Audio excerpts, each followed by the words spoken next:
नमस्कार दोस्तों, स्वागत है आपका आपके अपने यूट्यूब चैनल नोआ क्लासेस में। आज हम बिहार एसआई एग्जाम्स के लिए अति महत्वपूर्ण अभिलेख और उनके बनाने वालों के नाम के बारे में जो है पढ़ेंगे।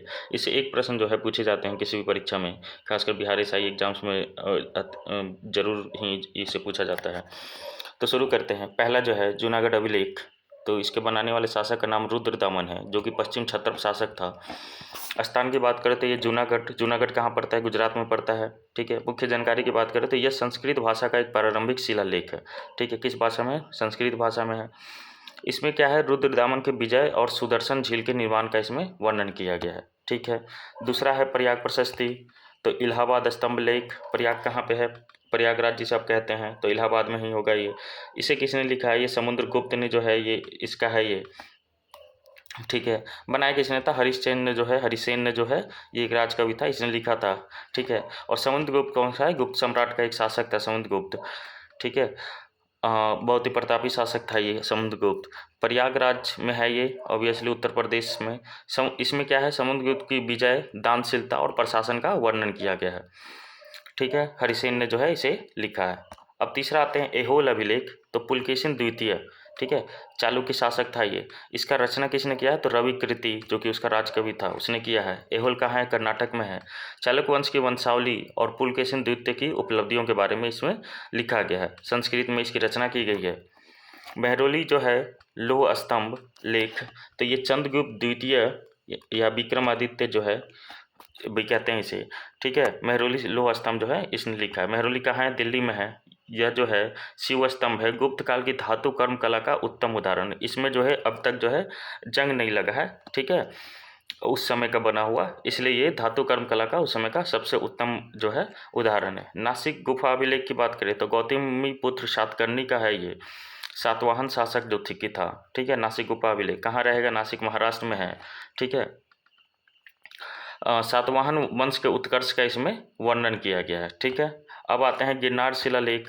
अशोक ने जो है बनाया है, मौर्य सम्राट। गिरनार कहाँ है? ये भी जूनागढ़ गुजरात में है। अशोक के 14 प्रमुख शिलालेखों में से एक है ये। धर्म, नीति और प्रजा के कल्याण का संदेश इसमें दिया गया है। 7वें नंबर पर है मंदसौर अभिलेख। गुप्त प्रथम का है ये, गुप्त सम्राट का जो एक शासक था। ठीक है। मंदसौर कहाँ है? मध्य प्रदेश में है। ये किसने लिखा है? रेशम बुनकरों के संघ द्वारा जो है इसके लिखा गया है। ठीक है। कुमारगुप्त जो है महाराजा धीराज का इसमें उल्लेख है। ठीक है। कुमारगुप्त के द्वारा ये मंसूर अभिलेख लिखा गया है, बनवाया गया है। रेशम बुनकरों के संघ ने जो है इसे लिखा है। ग्वालियर प्रशस्ति की बात करें तो ग्वालियर का शासक कौन था? भोज था। परमार वंश का एक शासक था, प्रतापी शासक था। ग्वालियर जो है मध्य प्रदेश में पड़ता है। राजा भोज की वीरता, विद्वता और दानशीलता का इसमें वर्णन किया गया है, और ये भी एक जो है संस्कृत में रचित है। आपको मालूम है राजा भोज जो है काफ़ी जो है विद्वान थे। इन्होंने कई सारी जो है किताबें भी लिखी हैं। अब आते हैं तालगुंड अभिलेख। ककुथ वर्मन ने जो है का है ये, कदम वंश का शासक था ये। तालगुंड जो है कर्नाटक में पड़ता है। कदम वंश की वंशावली इसमें लिखी गई है तालगुंड अभिलेख में। ठीक है। और संस्कृत भाषा में ये रचित है।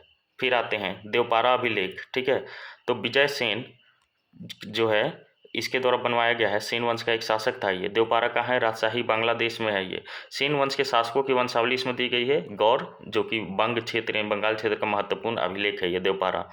फिर आते हैं बराबर गुफा अभिलेख। एक फेमस है, अशोक मौर्य सम्राट ने जो है बनाया था। बराबर पर्वत जो है बिहार में है, गया जहानाबाद के बीच में। तो अशोक द्वारा आजीविका संप्रदाय के लिए गुफाएं दान में दी गई थी। ठीक है। ब्राह्मी लिपि में से लिखा गया है।